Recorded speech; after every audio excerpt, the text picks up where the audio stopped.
trebuie adusă în fiecare casă a românilor. Și alegerile sunt întotdeauna o opțiune ce vizează viitorul și nu trecutul. Dacă Partidul Democrat Liberal a fost autorul primei generații de reforme post-aderare, acum suntem în momentul în care România are nevoie mai mult ca oricând de a doua generație de reforme, care constau în reindustrializare accelerată, diminuarea costurilor cu energia pentru a ne menține competitivi în spațiul european, predictibilitate și stimulare fiscală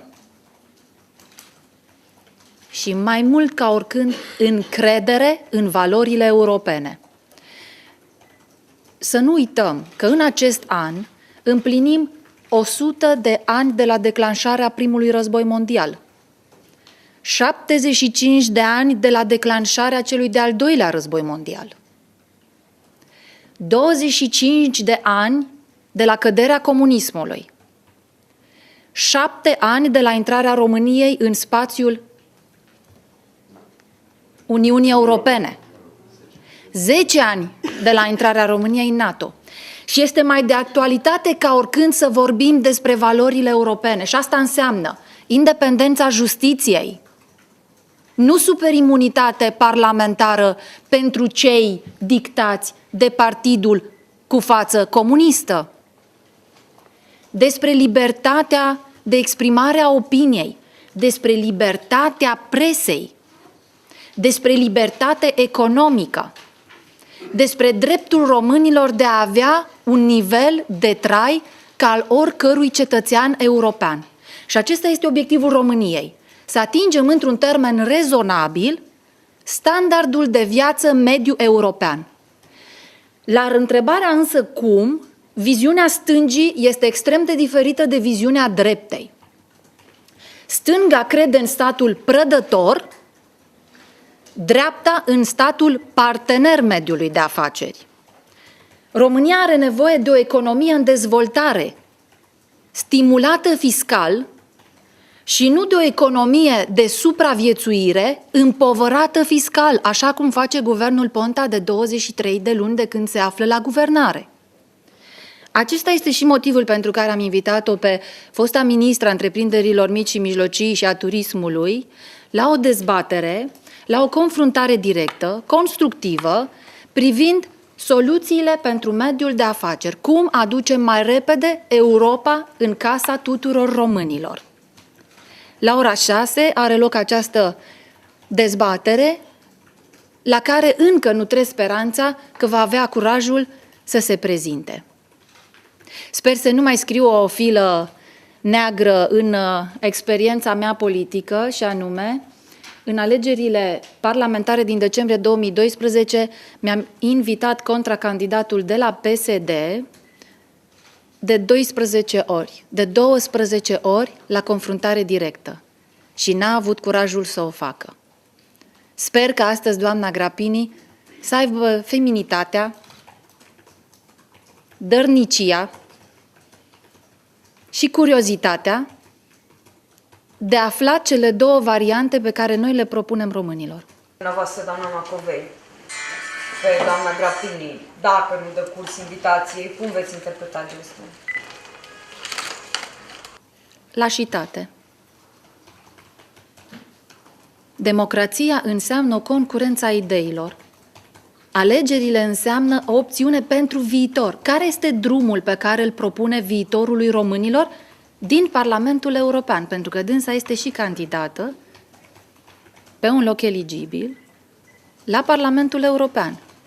Sper că nu se va rezuma la a-și ascunde incompetențele gramaticale în Parlamentul European.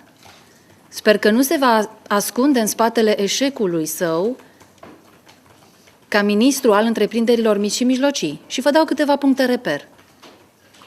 Nu a reușit să introducă niciun program suport nou dedicat întreprinderilor mici și mijlocii, așa cum am făcut eu cu programul tinerilor debutanți în afaceri, pe care măcar l-a continuat. În schimb, a tăiat cu 27% suportul statului român dedicat programelor pentru întreprinderile mici și mijlocii, turismului și susținerii exportului românesc. Și mai grav, după eșecul lamentabil de la licitația pe care au încercat să o trucheze de la mijlocul anului trecut pentru alocarea ajutoarelor de stat de minimis, în valoare de 1,5 miliard de lei, proces complet suspendat, cu semnătura doamnei ministru Grapini și cu acordul guvernului Ponta, PSD și PNL, beneficiarii au astăzi înjumătățit ajutorul de stat dedicat unui potențial beneficiar. De la 200.000 de euro la 100.000 de euro și condițiile au devenit și mai restrictive. Nu mai e 100% finanțare, ci e doar 90% finanțare, la care s-a adăugat tentativa eșuată a doamnei Grapini, singura inițiativă pe care a și avut-o ca ministru al întreprinderilor mici și mijlocii, de a reintroduce impozitul forfetar, pe care vă reamintesc că îl denumea perna pusă pe gura IMM-urilor când era în opoziție. Și cum a ajuns ministrul al întreprinderilor mici și mijlocii, prima propunere cu care vine este reintroducerea impozitului forfetar. Călăul firmelor mici și mijlocii. Dar să discutăm despre viitor. Faptele dau deja măsura mandatului pe care l-a închis și de care, evident, fuge astăzi în Parlamentul European. Evaziune fiscală există în toată Europa și ea a fost estimată într-un raport recent de către Comisia Europeană la 18% din PIB-ul european. Din păcate, România se poziționează pe primele două locuri din perspectiva evaziunii fiscale și asta înseamnă, de fapt, un nivel de trai mai mic al românilor. Evaziune fiscală înseamnă bani intrați în pușculițele campaniilor electorale, bani intrați în pușculițele baronilor locali, al tuturor celor care astăzi sunt deconspirați ca fiind corupți și sancționați pentru asta. Două fapte, pentru că faptele trebuie să dea măsura și în aceste alegeri. Două fapte merită consemnate. Pe de o parte, proiectul și decizia europeană coordonată de Teodor Stolojan și care a creat instrumentul fiscal împotriva evaziunii fiscale numit Fiscalis 2014-2020.